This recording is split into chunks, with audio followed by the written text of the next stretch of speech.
Bhaskar astrology classes में आपका स्वागत है। पिछले चैप्टर में हमने आपको बताया था कि चंद्र कुंडली का इफेक्ट कैसे लेते हैं, कि चंद्रमा और नक्षत्रपति के संबंध से कैसे पूरे फल प्रभावित होते हैं। और आज हम बात करेंगे राहु और केतु के बारे में, कि राहु और केतु से नक्षत्र स्वामी का क्या संबंध होता है और इसको कैसे हम जान सकते हैं। राहु और केतु का भी नक्षत्र स्वामी से एक संबंध बनता है और इस संबंध के अनुसार कुंडली के फल बहुत अधिक प्रभावित होते हैं और इनको हमेशा फलित करते समय ध्यान में रखा जाना चाहिए।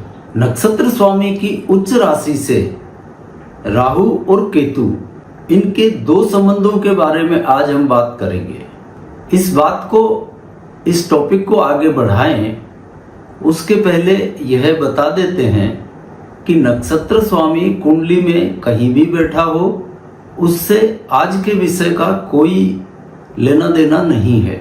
यहाँ पर हमको सिर्फ नक्षत्र स्वामी की उच्च राशि से राहु या केतु का संबंध देखना है। ध्यान रहे, नक्षत्र स्वामी कहीं भी बैठा हो उससे कोई लेना देना नहीं है। सिर्फ यहाँ पर नक्षत्र स्वामी की उच्च राशि वाला भाव कौन सा है या उसकी उच्च राशि कहाँ है, इसको ध्यान में रखना है। और जिन दो संबंधों की हम बात कर रहे हैं वो संबंध राहु केतु बनाते हैं, इस बात को ध्यान में रखकर ही यह फलित होता है। यानी नक्षत्र स्वामी की उच्च राशि से राहु केतु की दूरी देखनी है। इस बात को और स्पष्ट कर दें, क्योंकि कई लोग अक्सर राहु केतु के मामले में गड़बड़ा जाते हैं।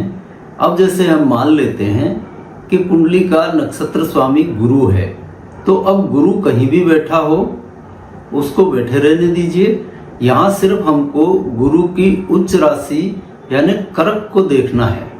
अब यहाँ पर नक्षत्र स्वामी की उच्च राशि से राहु हो या केतु हो, उससे कोई फर्क नहीं पड़ेगा, दोनों से एक जैसे ही फल मिलेंगे। चाहे नक्षत्र स्वामी से वह राहु की दूरी हो या केतु की दूरी हो, और यह योग दोनों ही स्थिति में घटेगा, चाहे राहु हो या केतु हो। राहु और केतु दोनों की फल देने की प्रवृत्ति अलग है, लेकिन यह बात उस पर लागू नहीं होगी। यहाँ सिर्फ हमको नक्षत्रपति की उच्च राशि से राहु को देखना है या केतु को देखना है। अब पहली स्थिति बनती है कि नक्षत्र स्वामी की उच्च राशि से राहु या केतु दूसरे भाव में बैठे हों तो उसका क्या फल मिलता है। तो इस स्थिति में जातक को धन तो ठीक ठाक मिल जाता है, लेकिन इस धन को यह योग पास में टिकने नहीं देता है। इनका वह धन खर्च होता रहता है और वह खर्चा भी अधिकतर सरकारी मामलों में होता है। जैसे जातक पर कोई सरकारी टैक्सेशन का दंड लग जाए, income tax, GST, sales tax, VAT tax, इस तरह के कोई भी टैक्सेशन की पेनल्टी अत्यधिक रूप से हो, और इस स्थिति के योग में यह समस्या जातक के साथ लगी ही रहती है। अब हम मान लें कि जातक को न कोई इनकम टैक्स से लेना देना है, न जीएसटी से लेना देना है, वह अपना साधारण कमाता खाता है, तो उस स्थिति में क्या होगा। तो यहाँ पर भी टैक्सेशन से तो कोई मतलब नहीं है, क्योंकि उसका कोई कारोबार ही नहीं है। लेकिन जैसे बिजली का उपयोग तो सभी करते हैं। अब बिजली विभाग की कोई चेकिंग हुई और इसके यहाँ कोई छोटी सी भी गलती मिली तो इसके ऊपर बिजली विभाग का दंड लग जाएगा। तो इस तरह के कोई ना कोई सरकारी दंड इस योग वाले जातकों पर लगते रहते हैं, और चाहें तो आप इसे सरकारी दंड का योग भी मान सकते हैं। यानी ज़्यादातर पैसा सरकार को देना पड़ता है टैक्सेशन के रूप में। दूसरे, इन लोगों का धन कोर्ट कचहरी के मामलों में भी अधिकतर खर्च होता है।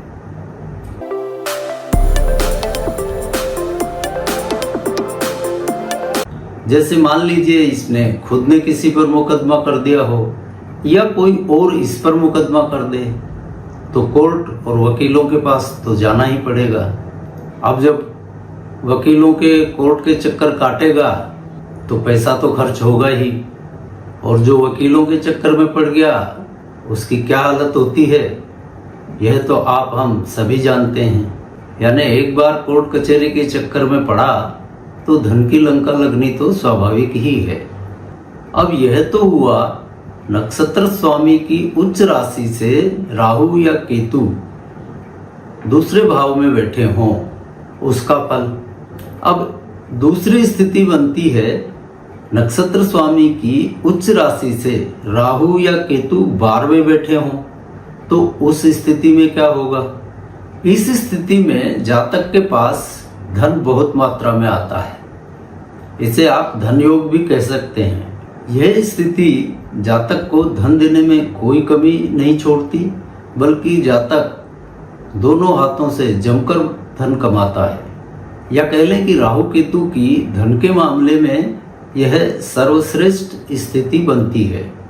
और नक्षत्र स्वामी की उच्च राशि से 12वें बैठकर राहु या केतु न केवल धन देते हैं बल्कि जातक के परिवार को भी बढ़ा देते हैं। जातक को संतान भी आराम से हो जाती है, उसका परिवार बढ़ जाता है, यानी जातक पारिवारिक रूप से समृद्ध होता है। लेकिन इस योग की एक सबसे बड़ी खराबी यह है कि यह जातक के आयु पक्ष को कमजोर कर देते हैं।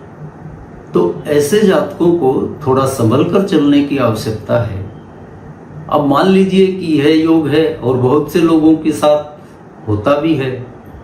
अब इसके साथ ही जैसा हमने कहा कि यह आयु पक्ष को कमजोर करता है, तो इसके साथ एक स्थिति आप और देख लें कि राहु और केतु यह तो नक्षत्र स्वामी की उच्च राशि से 12वें बैठे हैं, साथ ही चंद्रमा से नक्षत्र स्वामी की स्थिति देख लें।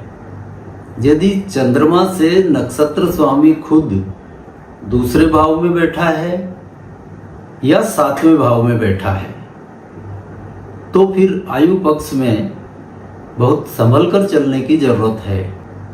यदि चंद्रमा से नक्षत्र स्वामी खुद दूसरे भाव में बैठा है या 7वें भाव में बैठा है, तो फिर आयु पक्ष में बहुत संभल कर चलने की जरूरत है।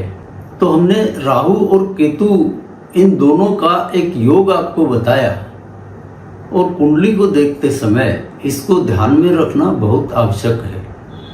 आप इस स्थिति को ध्यान में रखकर चलेंगे तो कुंडली स्वतः ही आपको समझ में आती चली जाएगी। और इसी के साथ आज के चैप्टर को विराम देते हैं और अगली बार मिलते हैं आपसे किसी नए विषय के साथ। तब तक के लिए जय जय सिया राम।